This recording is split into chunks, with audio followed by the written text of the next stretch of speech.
producer, Avery. And Avery has recently moved away, and so we've lacked a production team. Come to find out, the son of my mom's cousin was much more useful than I remember. So also it's bad when I got to, if my guests are bad, I can't just blame him, because now I gotta blame Craigslist where I normally find it. So we're moving away from hey, come see Bernie live to come see a live recording of Bernie Maskman Presents. That way, so we're a full-on, we're a TV show, right? Yeah. So now people are excited. We have, and I'm not exaggerating, doubled our audience tonight. I am not exaggerating that. So, and I'm not to, and certainly not to badge the people that actually showed up for the show, but look around you and take a head count, and now you've realized you've doubled the audience. I'm not complaining, just moving right ahead. Well, so it's October, ladies and gentlemen. This is the October Bernie Maskman Presents, and the theme for tonight is the moon. I was been thinking about themes and what to do when everybody goes into the world of the spooky at this time of year, and I thought, what's spooky? Pumpkins aren't generally spooky on their own. It's just a gourd. They're not that frightening, unless you have that sort of phobia. Maybe you do. I'm not here to judge. But it's just it's not that. And cats, cats are just cats, black or otherwise. They're just cats. They're fine. I think we're much more past the years of being frightened by, just in general being frightened by people that, own cats or talk to their pets. At this point, we literally watch them on social media talk to their pets. So we can't be frightened of them thinking they're witches or any sort of mystical creature. Or somewhere, there's not much, but there's still one aspect, I think, of the world that still confuses us or at least intrigues us, and that's the moon, We always we wonder about what that big old bright thing up in the sky is. And this time of year, of course, you get the harvest moons and the blood moons and the full moons. And this time of year is a crazy time anyway. We all get stuck in this, particularly a year like this. Every 4 years, this time of year becomes an even more frightening situation going on with elections and whatnot. But I'm certainly not here to talk about that. I'm talking about other arguments we have, like pumpkin spice. Guys, just calm down. Okay, so we talk about cognitive dissonance, two things being true when you can hold two disparate ideas in your head. So let's do this as a thought experiment. Pumpkin spice, it's tasty. Also, it's overdone. Two things are true. We can all agree two things are true, Also, we don't need to fight over it. Some people do not like it, and some people do. And that's okay. We don't need to argue about that. There's plenty more things to argue about, particularly at this time of the year. The sweet potato. It's neither sweet nor really a potato. It's a liar is what it is. It's a dirty, rotten liar. And then people, well, what about sweet potato pie? Again, that just proves my point. You're putting potatoes in pie. That's not potatoes. That must be something else. It's a dirt. I'm not here to discuss deceitful vegetation, but I'm just saying, don't be drawn into these arguments. I am all for a pointless argument about inconsequential topics. Hey, that's what I'm here for. But just saying, we can all take a break from the pumpkin spice latte debate, because that's what they want us to do, guys. That's what they're dragging us into these fights for. They want us to bicker back and forth, because those who don't want it will say, oh, I don't like it. And those that do want it will have to double down and go buy a $12 latte. That's what they want you to do. Overpay for milk and dust. Don't do it. Don't do it. I'm here to talk about the moon. Because I think it really does. It has an effect on each and every one of us in certain ways. We get pushed, we get pulled, our moods shift, our mind changes. We don't really understand why all the time. We're connected to it in a way that we don't quite get. It brings us back to those primitive times in our lives when we were just cavemen out walking around, not understanding the world, giving everything over and saying things like, oh, That tree is there because there's a nature spirit that dances around the woods and builds trees right there, and that's what that is. And everybody's like, all right, I guess Og knows something we don't know. We're on board. Yeah, it's a tree spirit. That's what it is. And that's the thing. I imagine just old, like in Neanderthals. There was just one super charismatic Neanderthal that came up with a lot of crazy ideas. Everybody's like, I'm with him, man. I'm on it. Yeah, water spirit. Yeah, I get it. Yeah, it's probably gonna take you and drown you, right? That's what happened to your kids? Yeah, I believe him. Yeah, I believe him. That's happened to your last 3 wives? Yeah, okay, I can get that. Water spirit. He's a good dude. That guy's a good guy. I'm just saying, we've got a lot of people who are past that point to a lot of ways. But then again, we're not. We still get lied to. We still get told things that maybe not completely true in hopes that we'll just blankly follow along and blindly, follow the masses. It happens. I'm not here to parse out one thing or another. I'm looking at you, yams. I'm just saying, sometimes there are people out there and vegetation that want you to think a certain way. And I'm here to say that in this tumultuous time, this strange and unusual place and state that human beings are at, I think the only person you can really solidly look to for guidance is a random guy in a wrestling mask, side of a bar, in a strip mall in Alabama. So, ladies and gentlemen, we are going to bring up my first guest. This man came to me, again, directly from Craigslist, wrong pocket. And this gentleman, he's touted as one of the top, and again, to stay on theme, one of the top moon experts in the local area. So I'm excited about this. The university's right down the street, so this guy's got to know some stuff, right? So let's get him out here, Mr. Eugene Travis. Eugene.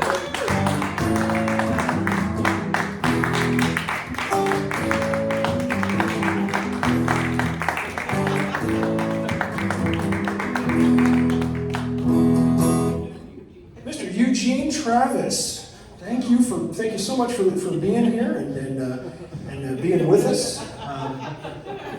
Tell the folks at home a little bit about yourself. Well, first of all, you checked everyone, right? We're all cool, right? Oh yeah. No feds, no cops. No, they don't come here. We're a good crowd. This is a good warm crowd. Good. Okay, my name is Eugene Travis, and I'm here to tell you some very important things. First of all, I should establish I do have a theoretical degree in astrophysics, so I know what I'm talking about. I've done my own research. You mean a degree in theoretical astrophysics? Something like that, yeah. Okay, yeah. You know what? It is definitely theoretical. Let's not parse it out. Let's just... Okay. I've been hesitating how to say this, but it's best to just rip the Band-Aid off. Okay. There is no moon. There is no moon? Yes. Well, now I have heard this from a scientific perspective, that the moon may not be actually a moon, but yet what they call a rogue planet. It's actually a piece of the Earth went off and then became a. So it's like a scientific term. It's like delineating a tomato as a fruit kind of thing, right? Yeah, it's a rogue planet, all right. It was so rogue that they nuked it. Okay, I didn't hear this. I didn't catch this. Is this? I'm not always well read on everything, but so they nuked it. Yeah, that guy's a cop. Definitely a cop. That guy's not a cop. Okay. I know him. I can vouch. He did the same thing I just did, so that means okay. That's the secret thing. It's not. People using their fingers to point at their eyes is not a secret. Then okay, Eugene, tell us. So you theorized that someone blew up the moon? Yes. So you ever heard of a little thing called the space race? Yes, I have. Certainly the Russians-American space race during the 80s and that sort of thing. Yeah, space race, of course, yeah. So what happened was, and what they won't tell you, is that we were losing the space race. And so they decided, instead of letting the commies win, they decided to nuke the moon. Okay. I don't completely understand how that would help to keep the commies from winning. If I could be so, maybe just to say okay, commies from winning. Let's just stick with what we have. But how would that work? How did that work? How did that help the cause? Well, it helped it because when you nuke the moon, there's no moon to race to. So we win by default. Essentially, we hit the moon with a nuke first, and that means we win. Oh wow, it's groundbreaking stuff. Ladies and gentlemen, I certainly don't want any of you to be frightened, but the thing in the sky that you're looking at, that you have been looking at for many, many years, does not exist there anymore. Is that what you're, so that's just... Yes, it's all a bunch of holograms. You see, you ever hear those old songs where they talk about the man in the moon? You ever look at the moon and you don't see a man? Well, that's because back then the resolution wasn't good. It looked like a man. Now it looks like a bunch of pimples. So, okay, so you're saying back in the day, the moon, when they wrote all of these songs, was very, they looked very much like a face. Yeah. Much like that film you may have seen, where there was a face on the moon, that little rocket hits him in the eye. And, that was back when there was a moon. yeah, okay, yeah, I got the feeling you might be, far be it for me to say conflating a film from the 1920s with now, but fair enough. Moving forward, so there's no moon. So all of the harvest moon, the new moon, the blue moon of Kentucky, all of that is bull because they've taken the moon away. The blue moon of Kentucky is real. Okay. But it only exists in Kentucky. Oh, so they have their own. Yes, they have their own. They signed a deal. Basically, they were able to keep that for trademark purposes. But the moon for everybody else is just a big screen in the sky. And as the resolution has gotten better, the man's gone away. But the real man is the one that nuked the moon. I did my own research. I have no doubt you did your own research. I would have almost guaranteed you did your own research. Yes. And by research, you read Reddit. Yes, and Twitter. Oh, nailed it. Okay. Well, good. No, this is good. Again, we don't get them. We don't. Okay, no vetting. That's fine. So Eugene, now what? Is there something that you do with all of your knowledge about the moon? I mean, what else is there to know? It is or is not a rock in the sky. I mean, yes, it's all just smoke and mirrors. And I wanted to tell your audience first because I wanted folks to know before, then don't tell me, especially this guy, don't tell anyone about this, but there will be a book that blows this wide open. It's called The Truth About the Moon Is Not a Phase. Okay, well that's a great title. I guess it kind of tells you what it is from the beginning. That's good. Mm-hmm. I'm gonna pitch a wild idea out there and guess that you're writing said book. Yes, I am writing it. It will be on sale in an undisclosed location. I will tell you as soon as it's published. Great way for marketing. We are so often marketed as an undisclosed location. Yeah, if you're here, you're trusted. You will find out. Well, there is no better way to break news than to our 11s of fans. So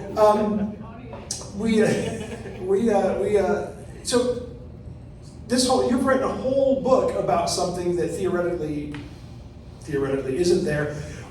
What other things are we getting wrong about the moon? Well, I hear a lot of moon people, I call them moon people who actually believe in the moon. I hear them talking about how it makes the tide go in and out. Yes, the gravitational pull of the moon. But that's not true. We did our own research, and it turns out that the tide is controlled by an elite group of people at Vanderbilt University. Oh, so a elite group of people at a university many miles away from any coastline are controlling the tides. They never think to look there. Yeah, that's true. That is true. You've got me there. So So this controlling of the tides, of course, I'm guessing it's for a purpose of some kind. Are they doing it for a thing, or we just assume that it's just to fool us all? They're doing it for a lot of reasons. And that will be released in my next book, after the next book, which is called Set Phases to Kill. Okay, well that seems a little bit egregious. That's a little bit more aggressive than you need. The first title just told you what's in the book. That title feels like you're threatening people. You have to escalate, you know. Yeah. Oh no, I understand. It's marketing. I did my research about marketing. Well, Eugene, I gotta say, ultimately, in this world that we live in, you get what you pay for, and I've learned that tonight. When asked for a moon expert, and they sent me you, but I think you're a great guy. You've come here to tell us all this great information, and I really do appreciate your time here. Is there anything like you did to let the people know before you get on, get completely out of here, completely out the door out of here? Yes. When I leave tonight, please, you never heard any of this. You won't know until you get the book. And again, be on the lookout for my book and the next book. And the next book after that, which I already have planned, is called You Can't Faze Me with the Truth About Them. It's a working title. Yeah, it's going to be a lot of... Cover's going to be pretty big, guys, for that one. It's a big. Well, ladies and gentlemen, I want to thank you for coming here and letting us all know. Ultimately, I should have realized. I think as a disclaimer is appropriate here. We're not a science show. I am. I'm a science person. We don't claim to know anything. So Eugene Travis, ladies and gentlemen. Eugene Travis, thank you so much for your.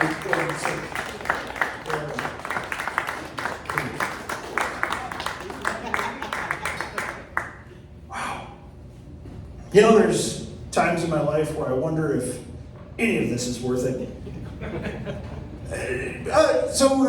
Me and the band, we always like to do a little plugging during this segment. This is a little internal segment of ours. We want to plug some upcoming shows.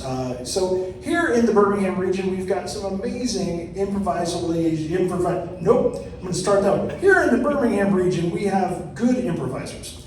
And they do shows all around, and we've got some really good shows coming up in the month of October. CGI, Chaotic Good Improv, will be at the Sidewalk Theater downtown Wednesday the 23rd, doing their D&D show. Come on out, tickets are on sale. They'll go hot because that is a very big show.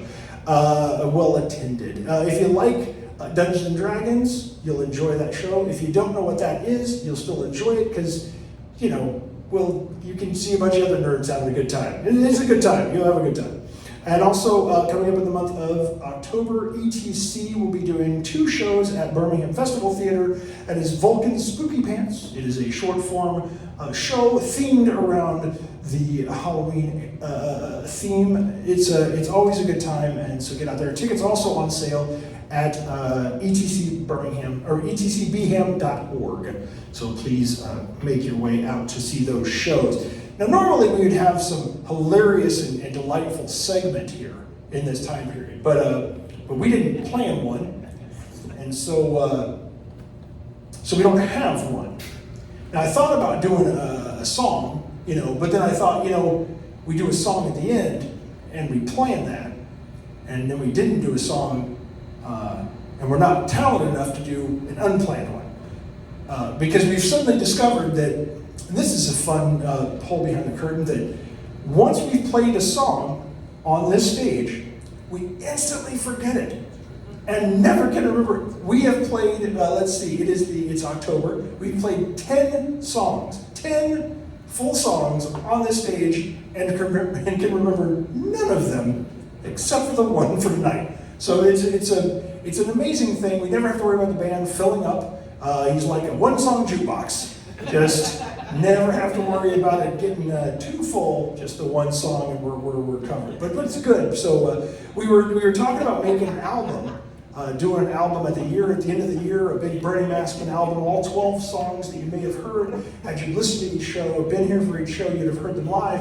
And then we discovered we don't know those songs anymore. We instantly forgot all of them. And it would take a lot of effort remembering them. So that may not happen. But let's not talk about what we don't have. Let's talk about what we do have, which is our next guest. Ladies and gentlemen, this person comes to us straight from and I don't know if I've got the title right, but it is the Greater Alabama Matlock Fan Club. This gentleman, let's give a big round of applause for, that can't be right, Ben L.Matlock.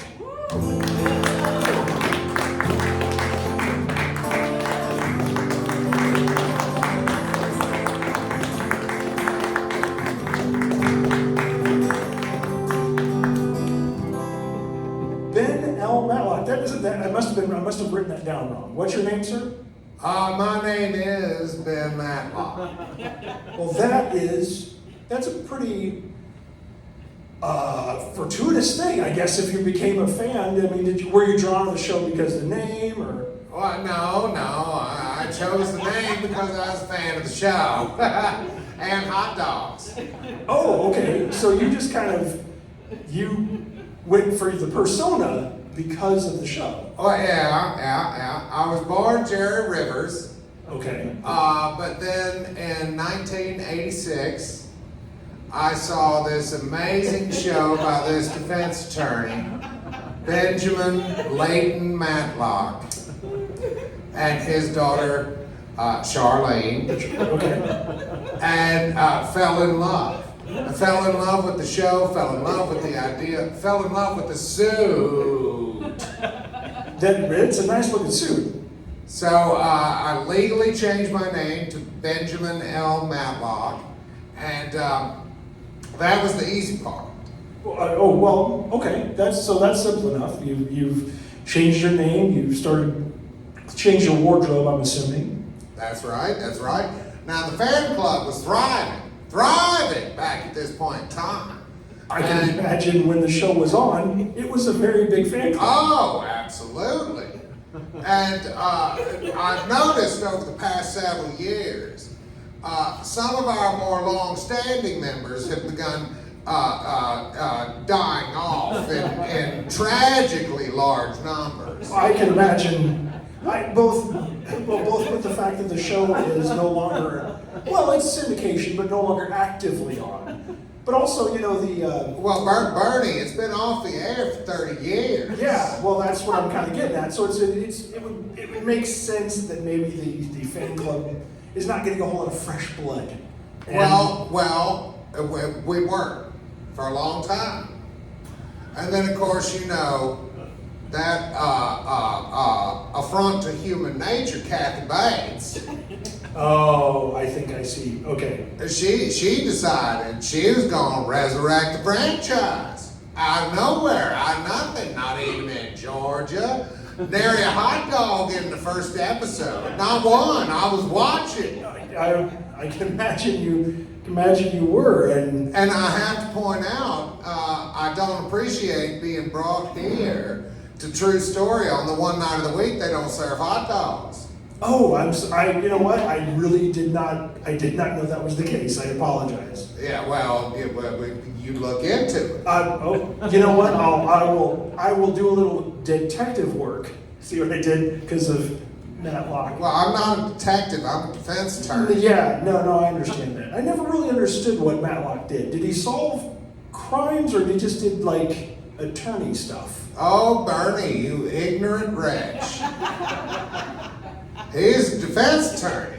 One of the most expensive of his day. $100,000 a case. Wow, that is.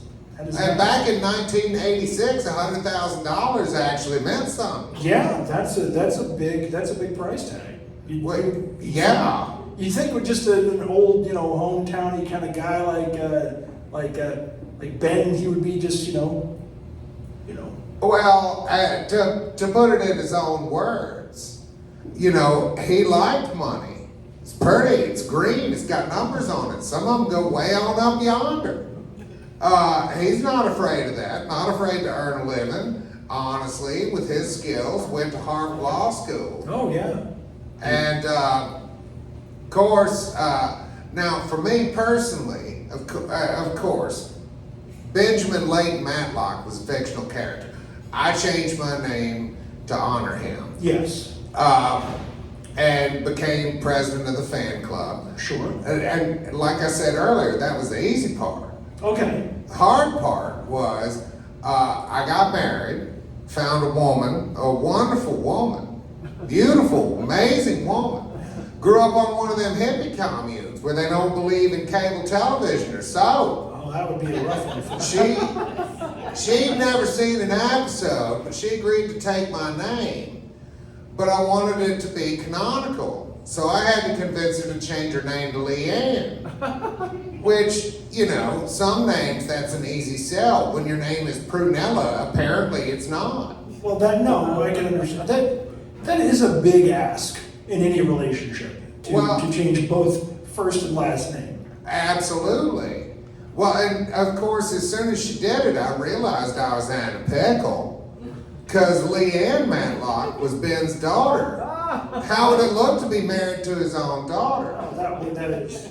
But I will say that is the one redeeming feature of this Kathy Bates show is now I got to convince Leanne, formerly Prunella, to become Madeline Matlock, just like Kathy Bates. Oh, I gotcha. So then now you're still in the canon world, but you're not necessarily. Oh no, Kathy Bates ain't canon. She can't be part of the same universe. You know, in the first episode on Thursday, she talked about the little man in the boat. Oh, really? She did. On Matlock. Yeah, well, on Matlock 2.0, not the original. Ben Matlock would never talk about the man in the boat. He'd never use the phrase get laid either. He always said doing what comes natural. That's what you should say on television. I gotcha. Well, and you don't have, I don't know much about the Matlock show. I do apologize, but that's why we have experts on. Well, yeah. Well, you know, now that Clarence Gilliard Jr. has passed away, bless his heart, he was a young man.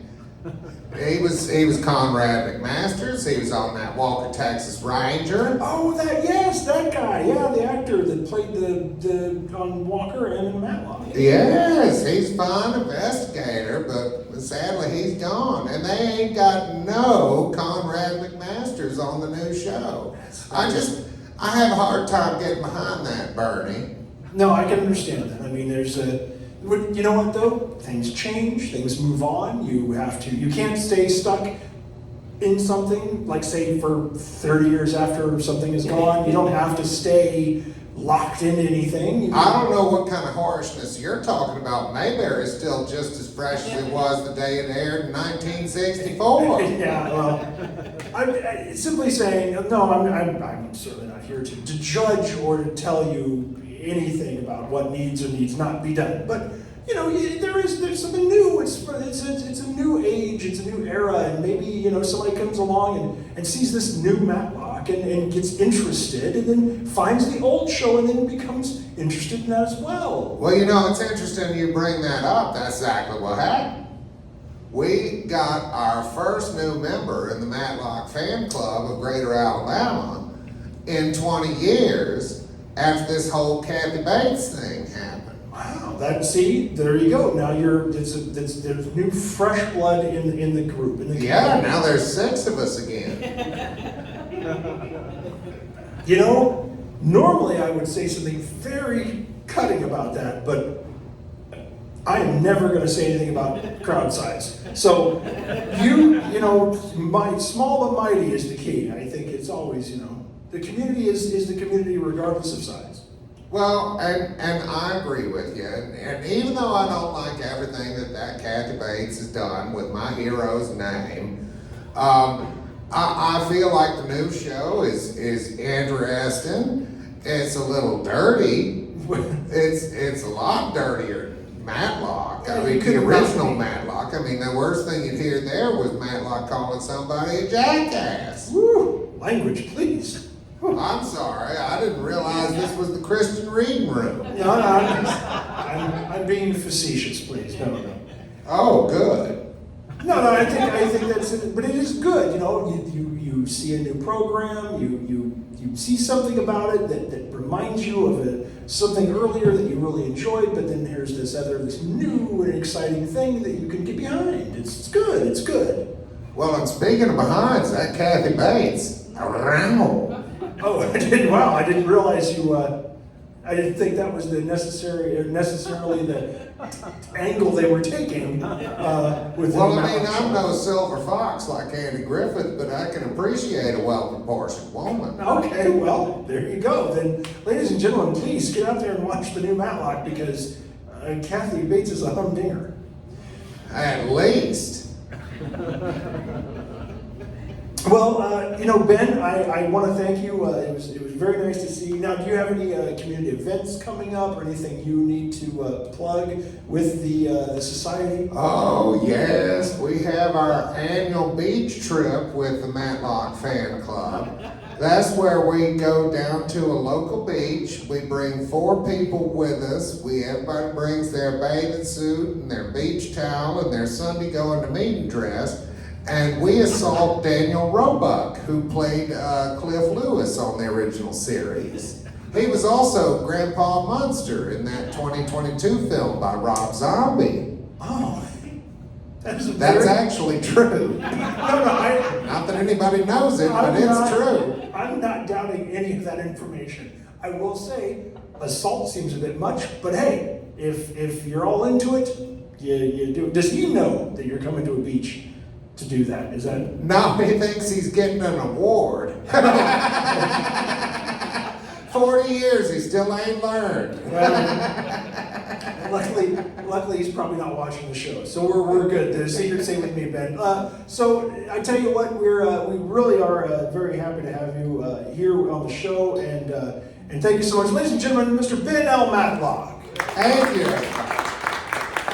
We'll get Eugene back up here when he gets a chance. You can stay up here and hang out. Just go ahead and sit up here and hang out, you know. And we get Eugene back up here. Ladies and gentlemen, we've had a lovely evening tonight, talking with you about this and that and the other, you know, and this time of year. This time of year can be a spooky time, a scary time for some, but for others it can be a good time, a fun time, a time of light feelings and good upbeat feelings. And I think that's what we really need in this time of day, this day and age is a light feeling, a feeling of happiness and joy, something to really get behind. So for that, Ben, you got a little.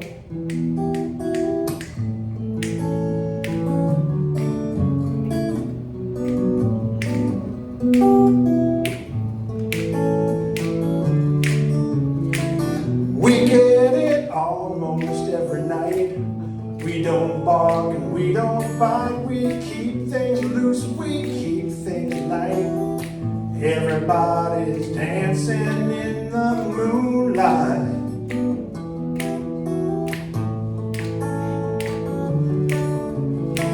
We like our fun and we don't fight. Can't dance and stay uptight. It's a supernatural delight.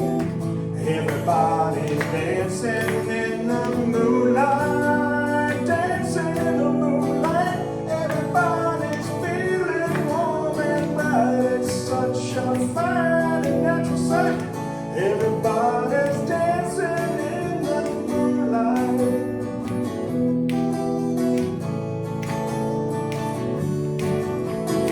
We like our fun and we never fight. You can't dance and stay uptight. It's a supernatural delight. Everybody's dancing in the moonlight. Dancing in the moonlight. Everybody's feeling warm and bright. It's such a fine and natural sight. Everybody's dancing in the moon. Everybody's dancing in the moonlight. Everybody's feeling warm and bright. It's such a fine and natural sight.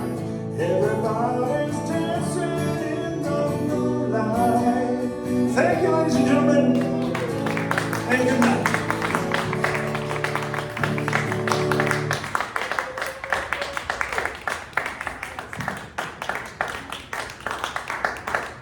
When it's peach picking time in Georgia, apple picking time in Tennessee. Thank you.